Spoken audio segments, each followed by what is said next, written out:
Não queremos, porém, irmãos, que sejais ignorantes com respeito aos que dormem, para não vos entristecerdes como os demais que não têm esperança. Pois, se cremos que Jesus morreu e ressuscitou, assim também Deus, mediante Jesus, trará em sua companhia os que dormem. Ora, ainda vos declaramos por palavra do Senhor isto: nós, os vivos, os que ficarmos até a vinda do Senhor, de modo algum precederemos os que dormem. Porquanto o Senhor mesmo, dada a sua palavra de ordem, ouvida a voz do arcanjo, e ressoada a trombeta de Deus, descerá dos céus, e os mortos em Cristo ressuscitarão primeiro. Depois, nós, os vivos, os que ficarmos, seremos arrebatados juntamente com eles, entre nuvens, para o encontro do Senhor nos ares. E assim, estaremos para sempre com o Senhor. Consolai-vos, pois, uns aos outros com estas palavras. Meus irmãos,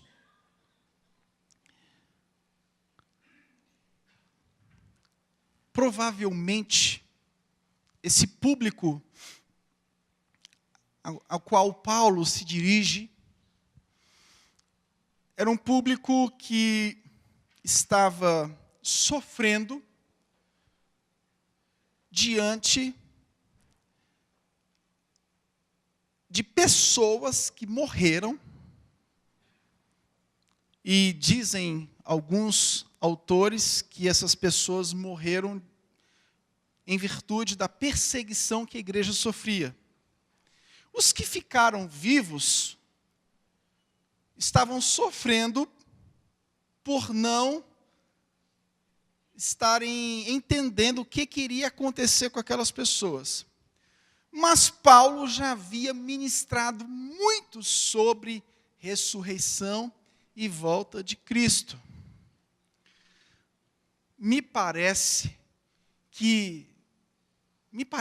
Eu tenho a convicção de que essa mensagem ela precisa ser sempre abordada, porque nós somos tendenciosos a esquecer da nossa pátria celestial.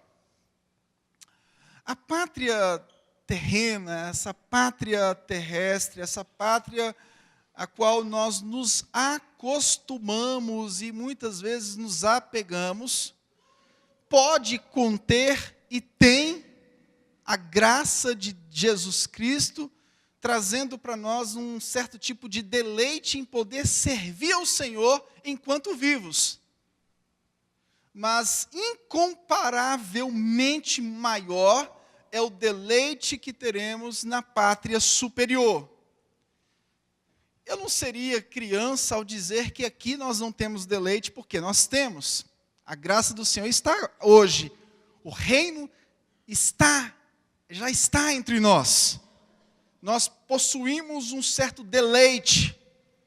Um deleite em glorificar ao Senhor pelas obras criadas. Um deleite de servir ao Senhor com todas as nossas faculdades. O deleite de poder glorificar a Deus através da nossa vida pessoal, da nossa família, da nossa profissão. Mas, incomparavelmente, Tessalonicenses, as duas cartas de Paulo aos Tessalonicenses, vai destacar que existe um prazer maior na nossa pátria superior. Visto que nós não temos a plenitude do reino de Deus hoje, a nossa esperança não pode nunca deixar de tocar no reino vindouro. Sempre o reino vindouro precisa ser a nossa esperança, porque nós nunca nos satisfaremos com aquilo que nós temos hoje como norte de vida. Sabemos que Deus nos sustenta aqui, sabemos que Deus cuida de nós e precisamos levantar ações de graças diante de todo o agir de Deus. Mas sabemos que tem algo muito maior preparado para todos nós, e talvez isso não seja palpável e nem perceptível aos olhos naturais, mas as duas cartas aos Tessalonicenses nos convidam a viver essa expectativa futura como algo deleitoso para a nossa esperança, para que as nossas expectativas não sejam focadas aqui e agora. Diante de um mundo que gira em torno do imediatismo, diante de uma sociedade que caminha a passos largos para o amor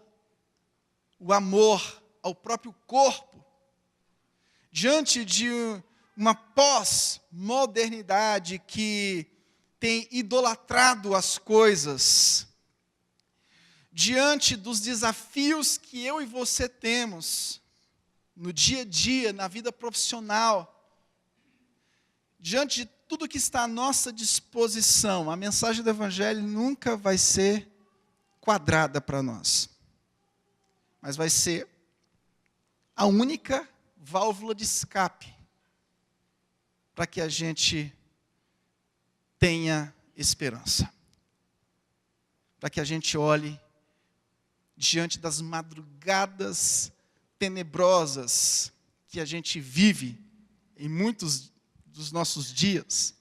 Você acorda de madrugada e eu acho que de madrugada é o momento onde Salmos 91 se cumpre. Terror noturno, seta que voa de dia. Aquela palavra horrorosa da mortandade. Aquele sentimento de assolação, de opressão que vem na nossa cabeça quando a gente sai da cama e vai para a cozinha pegar um copo d'água.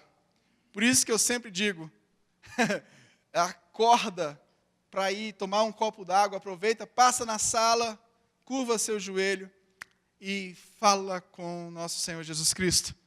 Entregue-se a Ele, coloque as suas expectativas diante dEle, coloque a sua esperança nele, nesse momento, porque é o momento que as TVs estão ligadas oferecendo autoajuda para as pessoas. Né? Já parou para pensar? Esses dias, várias vezes eu durmo no sofá, de repente eu acordo, faço uma oferta de sacrifício. De madrugada, uma pessoa falando isso, é porque de madrugada é o momento do desespero da pessoa, é o momento que a pessoa está pensando nas dívidas que tem para pagar, é o momento que a pessoa está pensando na agenda que está cheia para a semana, e de repente vem aquelas vozes, olha, venha para cá, porque vai ser tudo resolvido, e eu acordo assustado, meu Deus, o que é isso? De repente eu me lembro, não, a minha vida não está entregue a essas questões, a minha vida está entregue a uma esperança muito maior, e Deus é soberano para me guardar, para cuidar da minha vida. Eu não tenho que ficar desesperado diante do que eu preciso para resolver amanhã. Deus está no controle de tudo. Deus está no controle de todas as coisas. Eles haviam ouvido abundantemente sobre a volta de Cristo. Capítulo 1, versículo 9 e 10, capítulo 5, versículo 1 a 11. A mensagem do Evangelho era derramada abundantemente sobre os Tessalonicenses. Mas, de repente, eles se pegam diante da morte de algumas pessoas e da assolação que aquilo causou na vida deles, diante de pessoas que estavam morrendo ao seu redor. É como se a mensagem do Evangelho tivesse sumido da cabeça deles em fração de momentos, de horas. É por isso que a mensagem do Evangelho tem que ser pregada sempre. Porque você passa a vida todinha ouvindo sobre o Evangelho. nos momentos de desespero, você esquece o Evangelho. Pastor, por que o Evangelho tem que ser pregado? Por isso. Nós somos obstinados. Obstinados ao pecado. Obstinados a esquecer o sacrifício de Cristo. Obstinados a viver por si próprios. Nós somos obstinados. Lembra do povo de Israel? Lembra do povo de Israel no Antigo Testamento? A história do povo de Israel no Antigo Testamento é uma coisa maluca. Como aquele povo era obstinado. Aí você pensa assim, mas eu sou obstinado, mas sou salvo. Tá bom, você é obstinado, mas você é salvo. Mas você vai viver as consequências de tudo aquilo que você faz na terra. Cuidado. Porque se você é salvo, o temor e a santidade do Senhor tem que te acompanhar. A gente nunca aqui ensinou que o cara é salvo, ele pode fazer o que ele quiser da vida. Não existe isso. Mas pelo fato de você ser salvo, a Bíblia nos ensina, Efésios capítulo 1, versículo 4, os eleitos, eles são levados à santificação.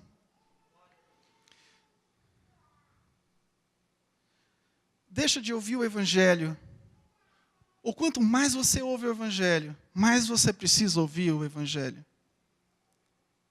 A resposta que Paulo dá a eles é, olha, os mortos serão ressuscitados, os vivos serão levados à presença de Cristo em sua vinda. É o que Paulo está dizendo assim, olha, eu vou repetir o que eu preguei a vida toda para vocês. Mas vocês estão com dúvidas ainda.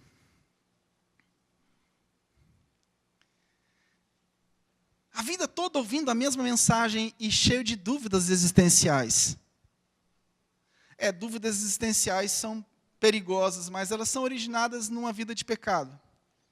Quando você começa a viver no pecado e não larga o pecado, você vai ter muitas dúvidas existenciais. A sua vida vai ser um ponto de interrogação. A sua incredulidade, ela está marcada. A não ser que você, pela graça de Deus e também por obediência, volte para o caminho, para o prumo. Porque graça sem obediência é graça barata. Se você vive a graça, mas você não vive a obediência, você está tornando aquilo que Deus conquistou pelo seu sangue como algo comum. Dietrich Bonhoeffer, um pastor que viveu na época do nazismo, um pastor luterano, ele vai falar sobre graça barata. Você não pode baratear aquilo que custou muito caro para o Senhor Jesus Cristo.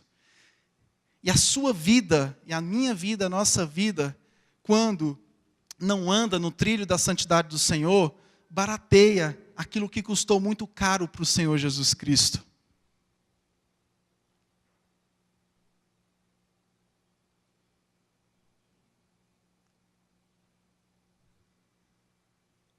Você está aqui pensando em congregar nessa igreja, você vai ouvir essa mensagem sempre. Está em tempo de desistir. Mas o que está acontecendo não é isso, graças a Deus. O Evangelho do Senhor tem encharcado as vidas. Primeira coisa que eu queria destacar. Trabalhando o luto com a esperança. As pessoas estavam vivendo a situação. As pessoas morrendo ao redor delas.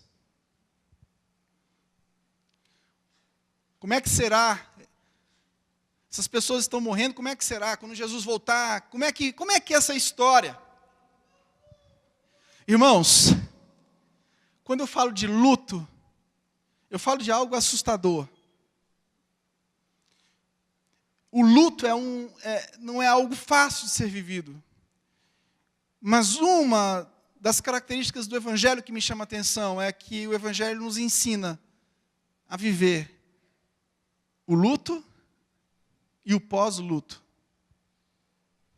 Porque o luto é dor. E o pós-luto é o conforto da esperança eterna.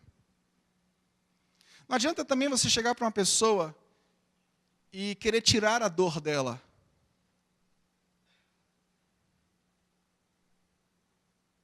Você vai no velório e você chega para a pessoa, para de chorar. Não faça isso. A pessoa precisa chorar. O luto faz parte. É tanto que quando pessoas desaparecem, não tem cena pior na existência humana do que um pai e uma mãe ter um filho desaparecido. A irmã do Vitor Belfort desapareceu, nunca mais encontraram aquela menina, nunca mais aquela família teve paz na vida. Eles querem encontrar aquela menina, nem que seja para fazer o velório. Quem perde alguém, quando é desaparecido, eu oro muito, falo, Senhor, tenha misericórdia. Se tem alguma coisa que me comove muito, é desaparecidos. E a família dos desaparecidos, chega um momento da vida que eles querem encontrar a pessoa, nem que seja morta, para velar. Porque eles precisam passar pelo luto. Pior do que o luto, é não ter a oportunidade de viver o luto.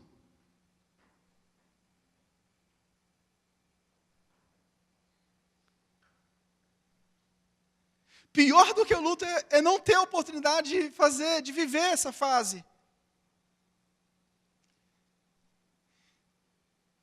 E depois do luto, se a esperança da eternidade não for trabalhada, durante e depois, as pessoas vão se revoltar contra os céus e contra a terra.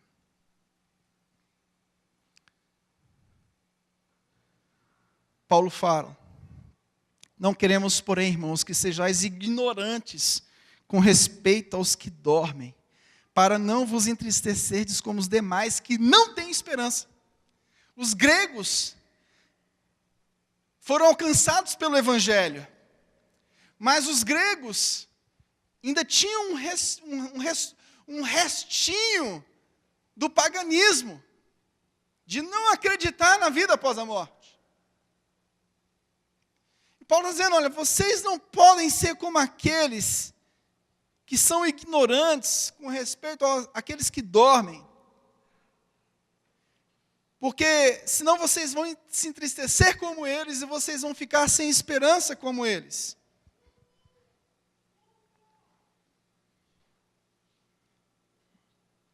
Dormir é um eufemismo para a morte, retrata o corpo morto, mas não a alma. A gente discute esse negócio da alma depois, como é que é o estado da alma. Não vou discutir isso aqui na mensagem. Mas o povo estava ignorante. Aqueles que morressem perderiam o retorno do Senhor. É o que eles estavam pensando. Porque eles achavam que só os vivos veriam o retorno do Senhor. Então, para eles, aqueles que morriam perderiam o retorno do Senhor. Mas Paulo já tinha pregado sobre isso. Aí você fala assim, mas esses temas aí são fáceis. Tá? Quanto mais você prega, mais as pessoas parecem que ficam ignorantes em relação a alguns aspectos. E eles estavam muito tristes pela ausência deles. Provavelmente uma perseguição. Então, a partida dos amigos dos irmãos tessalonicenses causava grande angústia. É claro que no momento do luto há angústia. Não vai dizer para um pai, para uma mãe que perde um filho que eles não podem ficar angustiados. Porque no dia que eu perder os meus, eu vou desabar de choro e vou chorar. E se isso acontecer, não venha me retalhar, não venha me chamar, você é pastor e não pode chorar, porque eu vou chorar e muito. Mas o que tem que ser trabalhado na minha vida é a esperança de que eles morreram, mas morreram em Cristo. Mas que eu vou chorar, eu vou. Que você vai chorar, você vai. Não tem como se livrar do choro. O choro é pedagógico. O choro faz parte da existência. O choro faz parte da existência. Agora, o prolongamento do choro é problemático, porque envolve uma falta de esperança no Evangelho. O luto prolongado é perigoso, porque te leva a questionar a Deus, te leva a questionar as questões existenciais do Evangelho em Cristo Jesus. Por isso, o luto, ele é um pesar, o luto cristão é um pesar seguido por um alívio e sustento na esperança. Se você me perguntar, todo mundo está preparado para isso? Não. Seria uma tolice minha dizer, está todo mundo preparado, porque não está. Na hora que vem uma notícia ruim, Ninguém está preparado para receber notícias desagradáveis. É mentira isso. É uma espiritualidade muito labacheia. Não, estou preparado, pode vir quente que eu estou fervendo. Tá nada, cara. Tu é comedor de piqui, comedor de pão de queijo com café. Para de querer ser mais espiritual que os outros. Está preparado porcaria nenhuma. Quando o negócio vem mesmo para cima da gente, a gente desaba e chora. É porque eu sou servo do Jesus Altíssimo. Eu também sou. Você também é. Mas sejamos humildes. Não tem ninguém forte o suficiente, a não ser aquela pessoa que, pela graça do Senhor, é fortalecida nele, na sua fraqueza, na sua humilhação, na sua dor. É isso que Jesus faz conosco, na nossa dor, na nossa humilhação, na nossa fraqueza, na nossa pequenez, na nossa completa insuficiência, impotência, o Senhor vem e levanta. Isso, o crente é esse, cara. Segundo lugar, a resposta fundamental à angústia da perda. Ele morreu e ele ressuscitou.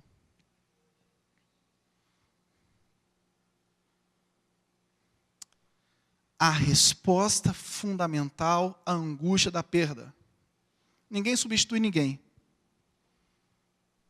Se você perguntar para um pai que perdeu um filho e teve outro filho, pergunta para ele se o outro filho que nasceu substitui o anterior. Tem alguém aqui nessa situação? Que já perdeu e fez outro filho? Teve um caso no Rio de Janeiro. Estou falando de morte porque o texto está falando de morte. Não evite falar desses temas, não. Esses temas são cristãos. O Rio de Janeiro teve um desabamento. Há muitos anos não sei se foi 6 ou 7 anos atrás, que uma pousada, várias pousadas foram jogadas no mar. Não sei quem lembra disso. Não sei se foi na região dos lagos, não sei se foi. Região dos lagos, pronto. Numa das pousadas tinha um casal com 2 meninas lindas. As 2 meninas se foram. Um casal de 50 anos, um casal de executivos de uma multinacional, casal bem-sucedido, de repente, todo o sucesso que eles tinham não estava compensando aquilo que eles estavam vivendo.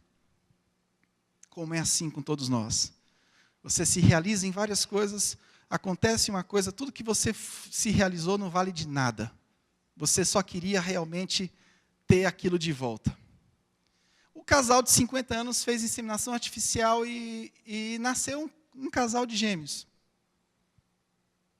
E a emissora de reportagem foi lá depois para ver a restauração desse casal. O repórter perguntou, como é que é?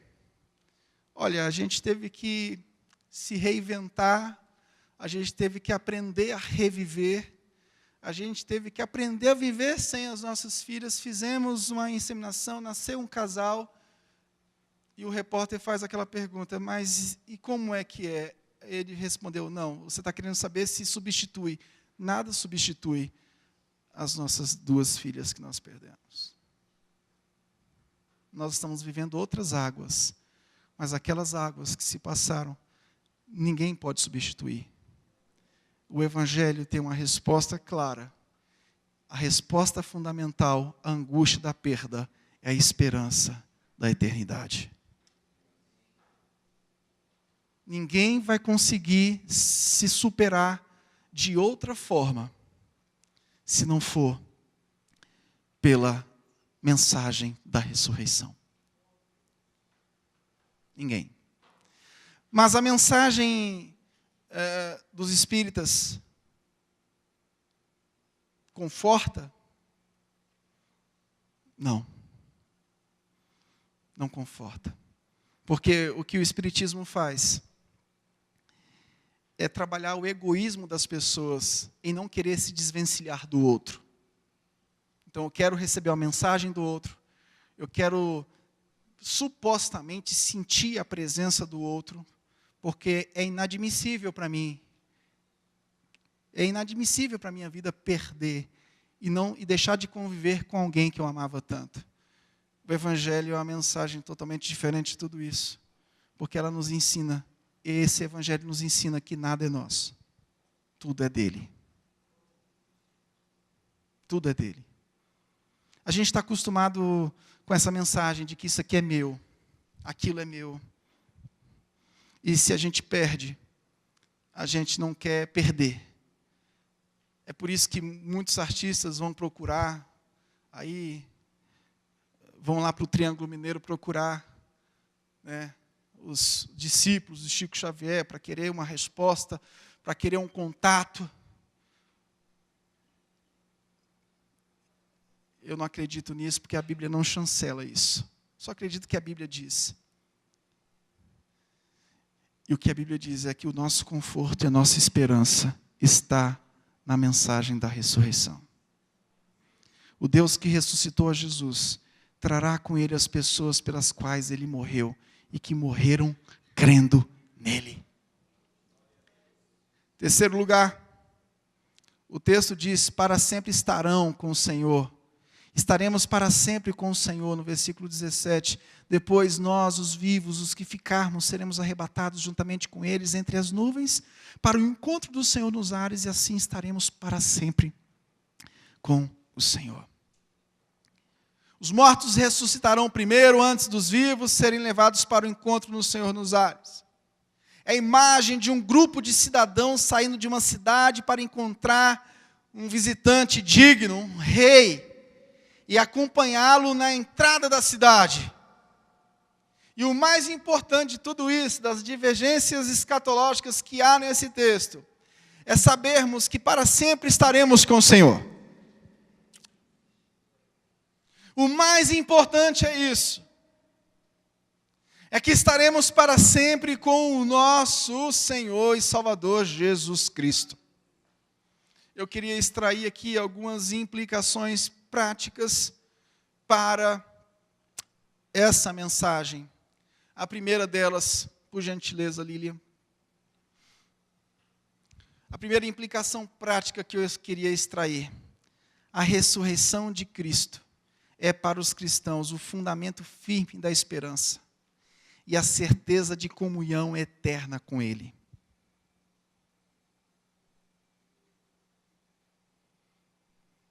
A ressurreição de Cristo é para os cristãos o fundamento firme da esperança e certeza de comunhão eterna com Ele. Só que essa comunhão eterna com Ele deve produzir em você hoje o gozo da comunhão presente. Não tem como você amar a comunhão eterna com o Senhor se você não ama a comunhão agora. Reino presente está relacionado com reino futuro. Céu e terra estão ligadas por Jesus Cristo. Não adianta você achar que tem o gozo da vida eterna se você não tem um gozo, o deleite de se derramar diante do Senhor e se arrepender com seus pecados. São coisas correlatas na vida do cristão. Reino presente e reino futuro. Se você está conseguindo separar o reino presente do reino futuro, parabéns, você conseguiu. Você conseguiu tirar o significado do Evangelho de Jesus Cristo. Reino presente, o símbolo vivo do reino futuro. A comunhão que eu tenho hoje com o Senhor através dos meios de graça é o respaldo da comunhão futura que eu terei com Ele. Então não tem como separar céu e terra. Não tem como separar a eternidade da temporalidade. Como é que eu vou separar a eternidade da temporalidade? Só na sua cabeça. Você criou um Deus para você, um Deus que não é o Deus da Bíblia. O que acontece muito é isso. O pecado gera isso. O pecado faz com que as pessoas criem um Deus que se amolde às suas próprias paixões. Fuja disso, porque Deus não se amolda à paixão de ninguém. O pecado tem um poder destrutivo de fazer com que você idealize um Deus que te serve, um Deus que te entende. Deus me entende, pastor. Não, Deus não te entende. O grupo LGBT fala isso. Deus me entende. Entende não. Deus é justo. E você começa a pecar desenfreadamente e começa a surgir na sua mente esse falso cognato. Nas línguas tem os falsos cognatos. Aquilo que parece significar alguma coisa e não é. Por exemplo, embaraçado no espanhol, não é embaraçado de enrolado, igual a gente entende aqui no Brasil. Uma pessoa embaraçada é uma pessoa enrolada, uma pessoa cheia de rolo, cheia de treta. Não, embaraçado lá é grávido. É grávida. São falsos cognatos. O falso cognato na sua espiritualidade é você achar que Deus te entende, que você pode continuar pecando da forma como você quer, você pode viver da forma como você quer, que Deus está te entendendo. Cuidado. Cuidado. Eu entendo perfeitamente a graça de Deus, mas eu entendo perfeitamente a pedagogia de Deus, e eu não quero viver os aspectos da pedagogia do Senhor, que a pedagogia do Senhor, ela trabalha de uma forma que quando você pensa que está tudo bem, de repente você leva uma rasteira assim e cai de boca no chão. Você não quer clamar ao Senhor pela bondade que Ele fez por você, mas você vai ter que clamar ao Senhor pelas coisas negativas que Ele vai permitir que aconteça na sua vida para que você reconheça que Ele é Deus. É isso que a vida cristã nos mostra. A gente não quer reconhecer a Deus diante da bonança que há no nosso celeiro, na nossa casa, na nossa vida. Está tudo bem, está tudo maravilhoso. Espere só, tu vai levar uma rasteira, vai cair de boca e vai ter que reconhecer que Ele é Deus sobre a sua vida e que quem governa a sua vida não é o mundo, quem governa a sua vida não são os seus pecados, quem governa na sua vida não são os seus desejos.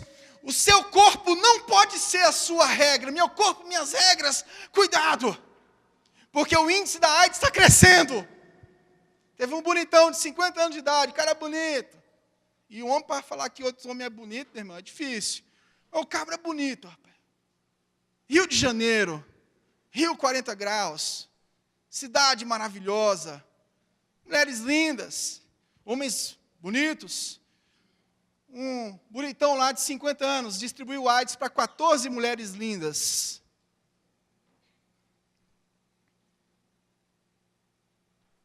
Qual o deleite que essas mulheres vão ter hoje, gente?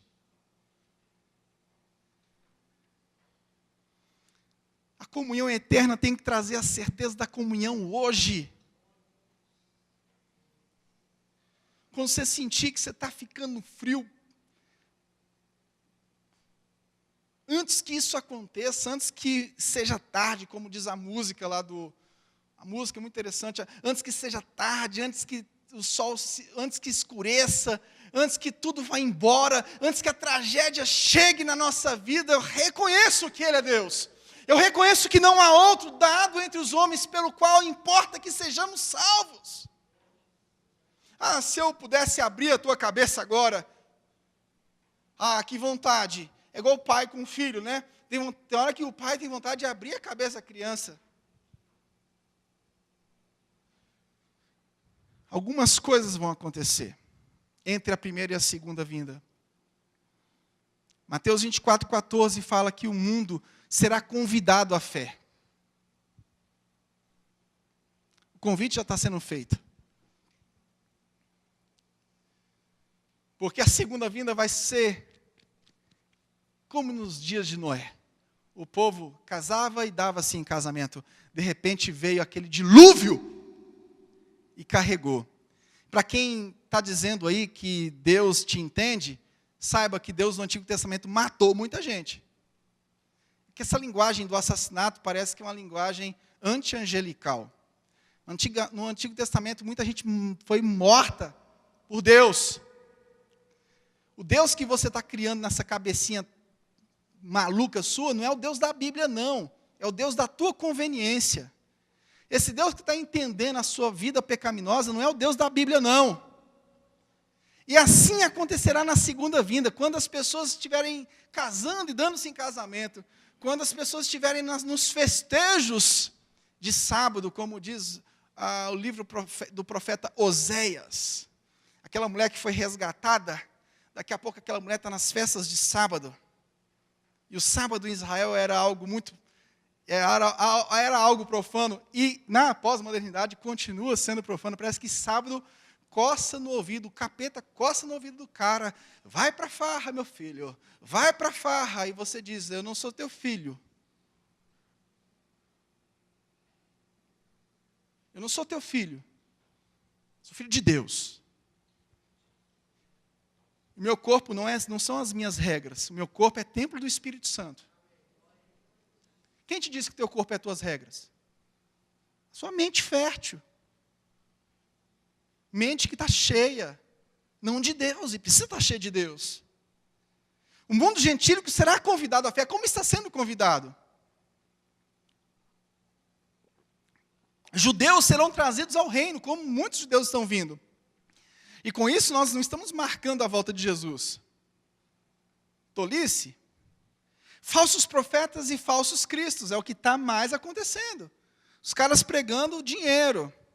Dinheiro é o Deus de muitos púlpitos hoje. Tribulação está acontecendo. O mundo todo está. Eu acredito que essa tribulação já está acontecendo. Mas quem não estiver pronto vai viver um grande desastre em sua vida.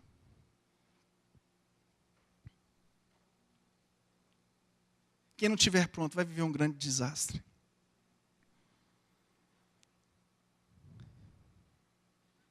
E eu não quero viver isso. Eu não quero pagar para ver. Deixa eu te dizer uma coisa aqui. Um pouquinho de medo não faz mal a ninguém. E muito temor, muito menos.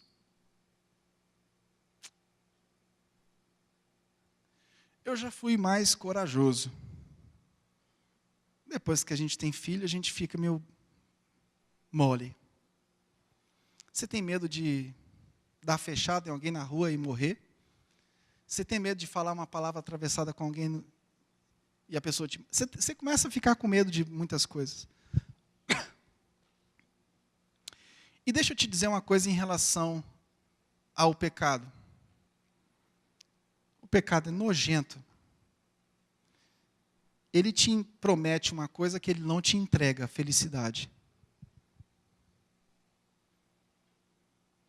Porque o pecado nada mais é do que uma fuga. Você perdeu o prazer em alguma área da vida. Está passando uma luta, uma dificuldade, não tem mais prazer com os filhos, não tem mais prazer com o marido, com a esposa, não tem mais prazer de voltar para casa, e o prazer você substitui. O pecado se torna o seu prazer. Mas o pecado é tão enganoso porque ele te vende um produto, depois ele te lança na lama.